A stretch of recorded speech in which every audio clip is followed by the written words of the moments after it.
ওম গণেশায় নমঃ। নমস্কাৰ প্ৰিয় শ্ৰোতা দৰ্শক সকলোৰে প্ৰত্যেকটো দিন সমৃদ্ধিৰ দিন হওক, উন্নতিৰ দিন হওক, অগ্ৰগতিৰ দিন হওক, পদ প্ৰতিষ্ঠা বৰ্তাই ৰাখক, সৰ্বতো প্ৰকাৰৰ সমৃদ্ধি আপোনালোকৰ আহক। আপোনালোকৰ লগতে আপোনাৰ পৰিয়ালৰ প্ৰত্যেকজন ব্যক্তি, প্ৰত্যেকজন পৰিয়ালৰ সুস্বাস্থ্য আৰু দীৰ্ঘায়ু কামনা কৰিছোঁ।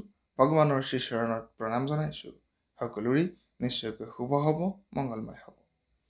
আজি বিশেষ এক বিষয় লৈ এই ভিডিঅ' প্ৰস্তুত কৰা হৈছে। এই বিষয় আপোনালোকৰ বাবে নিশ্চয়কৈ যথেষ্ট গুৰুত্বপূৰ্ণ হ'ব আৰু এই গুৰুত্বপূৰ্ণ বিষয় হৈছে পোনপটীয়াকৈ যদি আমি ক'ব বিচাৰোঁ ভাৰতৰ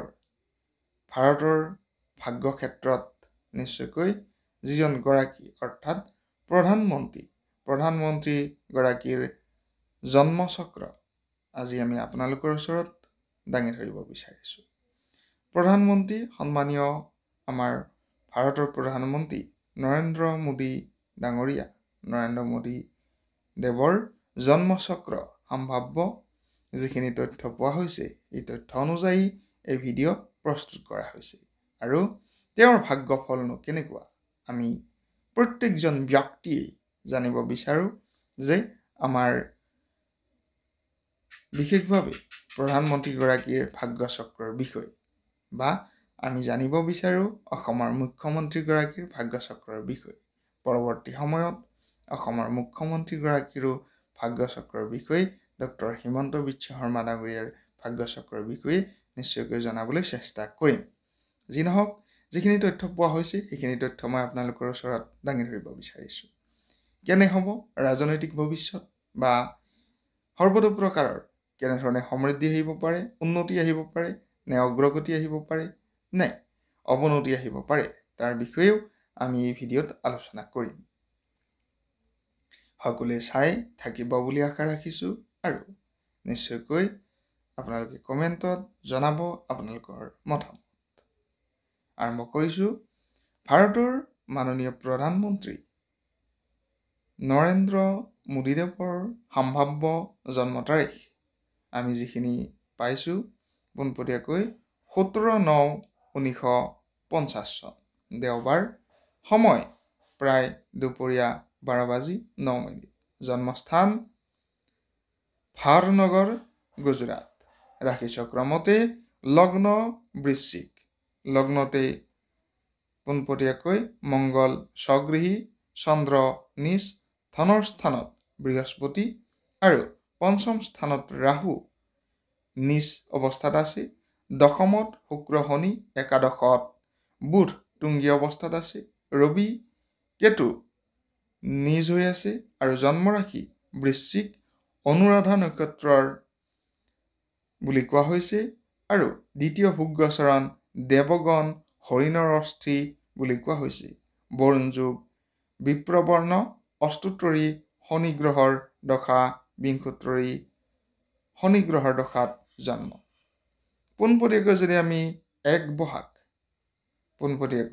যদি আমি এক বহাগৰ কথা ক'ব বিচাৰোঁ, বা অসমীয়া নৱবৰ্ষৰ কথা ক'ব বিচাৰোঁ, তেনেহ'লে 1 বহাগৰ পৰা 73 বছৰ 6 মাহ 27 দিনত ভৰি দিব ভাৰতৰ প্ৰধানমন্ত্ৰী মাননীয় নৰেন্দ্ৰ মোদী ডাঙৰীয়া।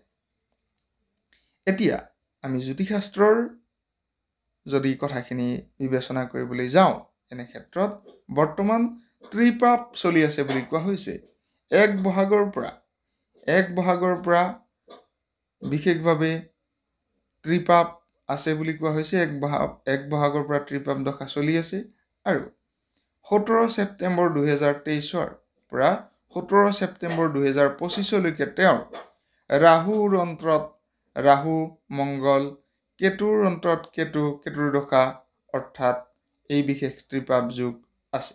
এনে ক্ষেত্ৰত বিশেষভাৱে যদি ক'ব বিচৰা যায়, তেনেহ'লে ইয়াৰ ফলাফল ধন ধান্য পুত্ৰ, পোনপটীয়াকৈ যদি আমি এই কথাখিনি ক'ব বিচাৰোঁ, ধন ধান্য পুত্ৰ ত্ৰিগোত্ৰ বৃত্তিস্তৈ তথৈবচ বুলি কোৱা হৈছে। অশ্ব লাভঞ্চ সুখদং অশ্ব লাভঞ্চ সুখদং কুজস্যান্তগতে চৌৰি বুলি কৈছে যিহেতু জন্মচক্ৰৰ লগ্ন মংগল জন্মচক্ৰৰ লগ্ন আৰু পোনপটীয়াকৈ ৰাস্যাধিপতি হৈ লগ্ন কেন্দ্ৰিক হোৱাৰ বাবে বিশ্ববিজয় এক ছত্ৰী সম্ৰাটৰ দৰে শক্তিশালী হ'ব বুলি কোৱা হৈছে প্ৰধানমন্ত্ৰী নৰেন্দ্ৰ মোদী ডাঙৰীয়া। জনপ্ৰিয়তা তেওঁৰ থাকিব, উন্নতি তেওঁৰ থাকিব, সমৃদ্ধি তেওঁৰ থাকিব আৰু অগ্ৰগতিও তেওঁৰ থাকিব। জনপ্ৰিয়তাই পোনপটীয়াকৈ যদি আমি ক'ব বিচাৰোঁ, জনপ্ৰিয়তাটোৱেই হৈছে সৰ্বাত্মক কথা। আমি এজন ব্যক্তিৰ যি নেতৃত্ব বহন কৰা যিকোনো এজন ব্যক্তিৰ যদি জনপ্ৰিয়তা থাকে তেনেহ'লে সৰ্বতো প্ৰকাৰৰ উন্নতি সমৃদ্ধি তেওঁৰ থাকে, বিশেষকৈ ৰাজনৈতিক জগতৰ লগত জড়িত ব্যক্তিসকলৰ। ইয়াৰ মাজতে সৰু সুৰা অন্তৰ্দশা বা বিভিন্ন ধৰণৰ যুগৰ বিষয়ে আমি আলোচনা কৰিব বিচৰা নাই, পোনপটীয়াকৈ জন্মকুণ্ডলীৰ কথাখিনিয়ে বিবেচনা কৰিব বিচাৰিছোঁ।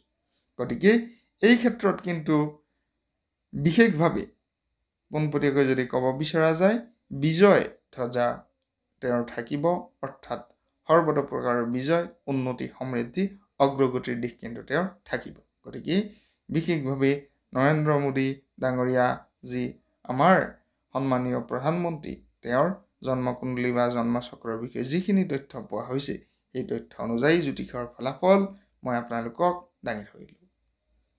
নিশ্চয়কৈ কমেণ্টত জনাবলৈ নাপাহৰিব আপোনালোকৰ মতামত কেনে পাইছে, আৰু সবিশেষ যদি ইয়াৰ ওপৰত আপোনালোকে জানিব বিচাৰে নিশ্চয়কৈ কমেণ্ট কৰিব।